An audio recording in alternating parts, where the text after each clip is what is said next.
Implementa BIM para lograr una mayor rentabilidad en tus proyectos. Soy María José de Tesanos, CEO de MDT Arquitectura, y te doy la bienvenida al podcast de BIM Online. Estoy aquí para compartir contigo mis conocimientos y experiencia trabajando en proyectos con BIM para que puedas tomar acción y avanzar en el proceso de implementar BIM, que traerá más eficiencia y productividad a tus proyectos.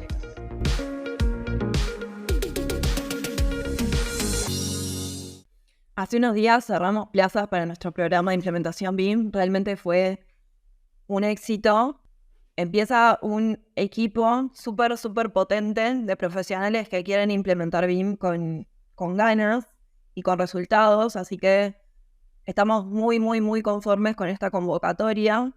Y una de las consultas que surgió en base a toda la preparación de lo que fue el programa y en base también a la masterclass gratuita que habíamos lanzado sobre el mayor error al implementar BIM, surgía una consulta de cómo planificar un proceso de implementación BIM, porque nosotros contábamos que en el programa arrancamos creando bases sólidas en el proceso de implementación, que muchas veces el error más grande se daba por no planificar ese proceso de implementación, por no pensar en el alcance o en la implicancia real que tiene implementar BIM, y que requiere entonces de una serie de ejercicios base, de preguntarse cómo está mi empresa para ver cómo yo puedo mejorar o qué procesos necesito crear para potenciar los proyectos y mejorar.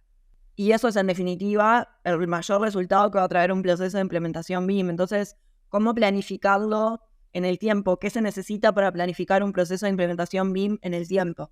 Como todo proceso de planificación requiere tener claras las tareas que se van a necesitar desarrollar en el tiempo y hacer como un punteo claro de cuáles son las tareas o qué implicancias tiene.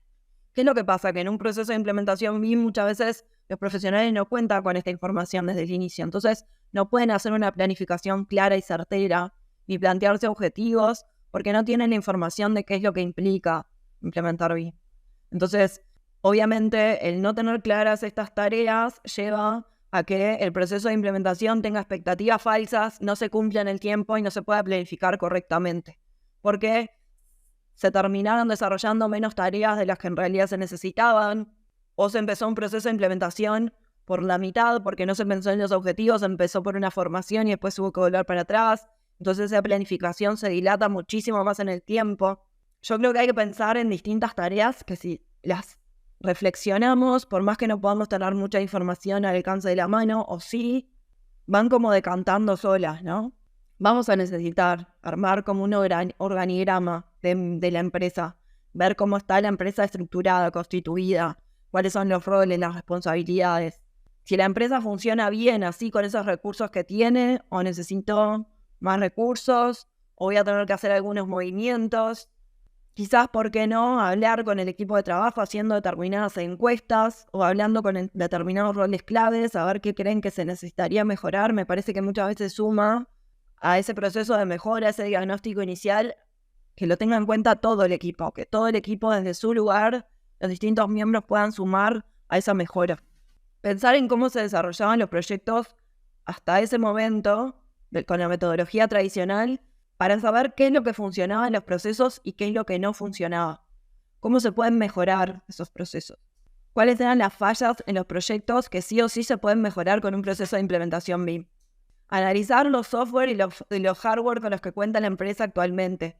¿Están adecuados para este proceso de implementación que yo voy a tener que destinar para esos objetivos que yo me quiero plantear?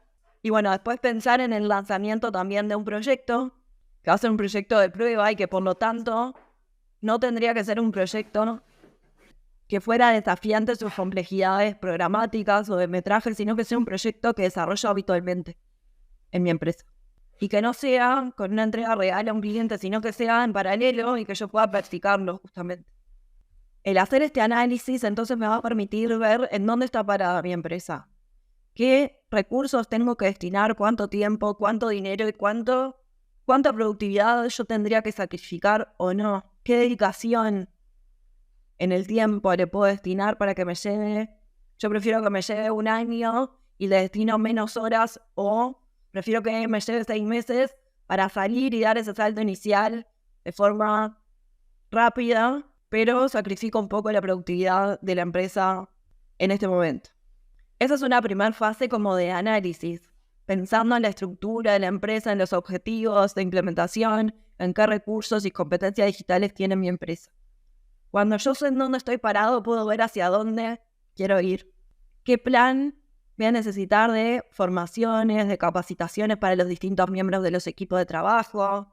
¿Cómo entonces yo voy a poder establecer con esa planificación de ese proceso de implementación en el tiempo, cómo yo voy a poder establecer hitos, etapas? Hasta acá, con este análisis, de ahora en adelante me dedico a crear determinada documentación en base a esto que vi, de acuerdo a lo que voy a necesitar. ¿Cómo la creo?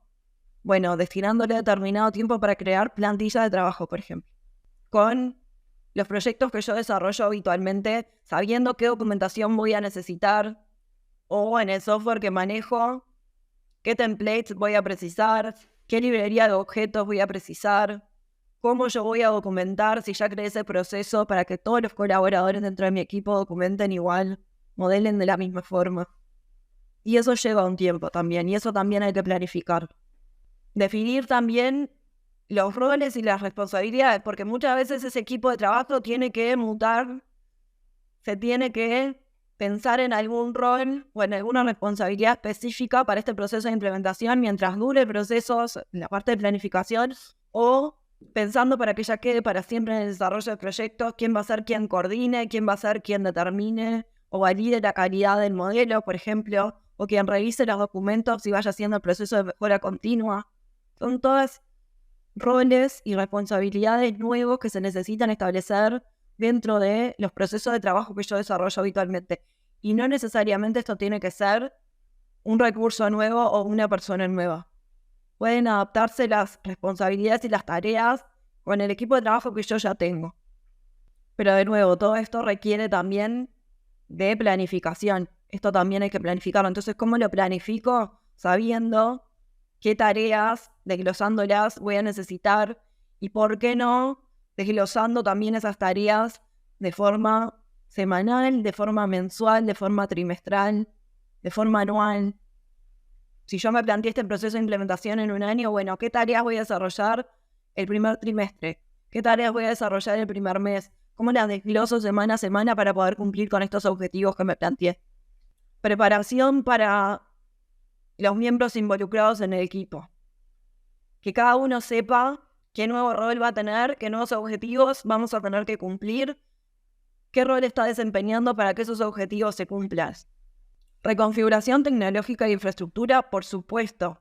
Saber si la infraestructura que tengo cumple los objetivos que yo quiero lograr o tengo que pensar en una infraestructura nueva, en ir incorporando determinadas herramientas tecnológicas y muchas veces no tenemos los recursos para hacerlo en una primera instancia. Lo podemos también ir planificando en el tiempo en paralelo con esos objetivos.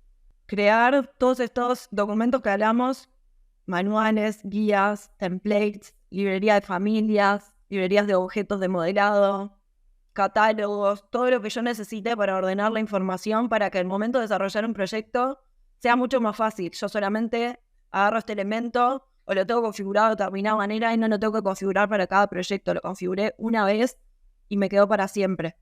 Después es solamente mejorar esos procesos. Pero claro, también para eso yo necesito saber no solo qué documentación voy a necesitar, sino qué procesos voy a desarrollar. ¿Cómo van a ser los procesos en el desarrollo de proyectos dentro de mi equipo de trabajo y dentro de mi empresa? ¿Cuántos procesos voy a tener? Procesos de documentación, de modelado, de validación y coordinación, de validación de la calidad de un modelo, de mejora continua, de creación de nuevos documentos, de trabajo colaborativo, de trabajo con otros equipos de trabajo. Todo eso requiere determinados procesos y determinada documentación que hay que diseñar y planificar en el tiempo. Y no menor, analizar también cómo yo voy a identificar los resultados que logré. Cómo yo sé si esta implementación está siendo rentable, si realmente estoy viendo resultados o no. ¿Cómo yo voy a medir eso? ¿Qué documentos necesito para poder medir eso? ¿Quién lo va a hacer dentro de mi equipo de trabajo y cómo lo va a hacer? ¿Y cuánto tiempo me va a llevar poder medir los primeros resultados? ¿Cada cuánto lo tengo que volver a repetir? Cada vez que finalizó un proyecto puedo medir, ni bien empezó un proyecto al mes, cómo vamos para poder ver posibles desvíos. Lo puedo ver en la mitad del proyecto para identificar posibles errores. Todo eso se planifica en el tiempo. ¿Y por qué yo no te doy una fórmula mágica? Hacerlo así, porque en realidad cada empresa lo hace de manera distinta. Cada empresa toma decisiones distintas de acuerdo a la metodología que desarrolla habitualmente. Por eso nosotros decimos que en un proceso de implementación lo que hacemos es transferir toda la experiencia y todo el conocimiento para que esa empresa pueda tomar decisiones informadas para su empresa. Que pueda tomar decisiones que realmente mejoren los procesos dentro de esa empresa. Pero toda esa documentación, todos esos procesos los desarrolla la propia empresa, no los desarrollamos nosotros. Por supuesto, si a veces quieren asistencia en lo que son los templates, las librerías, todo eso siempre damos asistencia y nosotros también entregamos las plantillas base para que cada empresa la pueda modificar, mejorar y personalizar. Pero en definitiva, el trabajo de un proceso de implementación lo hace cada equipo de trabajo y cada empresa. Es una decisión de la empresa y no de nosotros. Yo simplemente lo que puedo hacer es contarte qué decisiones hay que tomar y cómo hay que hacerlo en el tiempo para que realmente te resulte más fácil, que puedas tener en cuenta todos los elementos para tomar las decisiones correctas. Y por último, planificar nuevos objetivos dentro de esta implementación. Y siempre va a pasar que al finalizar o a estar muy avanzado dentro de un proceso de implementación, voy a ver que quiero ir un poquito más. Que ya logré estos objetivos, pero que en realidad ahora quiero ir por más. Por ejemplo, este estudio de arquitectura con el que estamos trabajando se planteó en un momento mejorar el rendimiento en el desarrollo de proyectos, generar procesos de documentación de forma automatizada. Ahora quiere mejorar los procesos para trabajar de forma colaborativa, para poder presentarse a un llamado público y tener toda la información para poder hacerlo y no quedar afuera. Eso es un nuevo objetivo dentro de este proceso de implementación. ¿Quiere decir que lo anterior no funcionó? No, al revés. Funcionó tan bien que ahora están planteándose nuevos objetivos, porque pueden ir por más una vez que ya arrancaron por lo que tenían que empezar. Así que te recomiendo que para tu empresa desgloses todas las tareas que querés desarrollar y las puedas planificar en el tiempo. Esa es la mejor forma de poder planificar de forma certera un proceso de implementación BIM. Y hasta aquí el episodio de hoy. No te olvides de suscribirte para recibir más contenido de BIM. Te espero en el próximo episodio con más proyectos, más experiencias compartidas y mucho más BIM Online.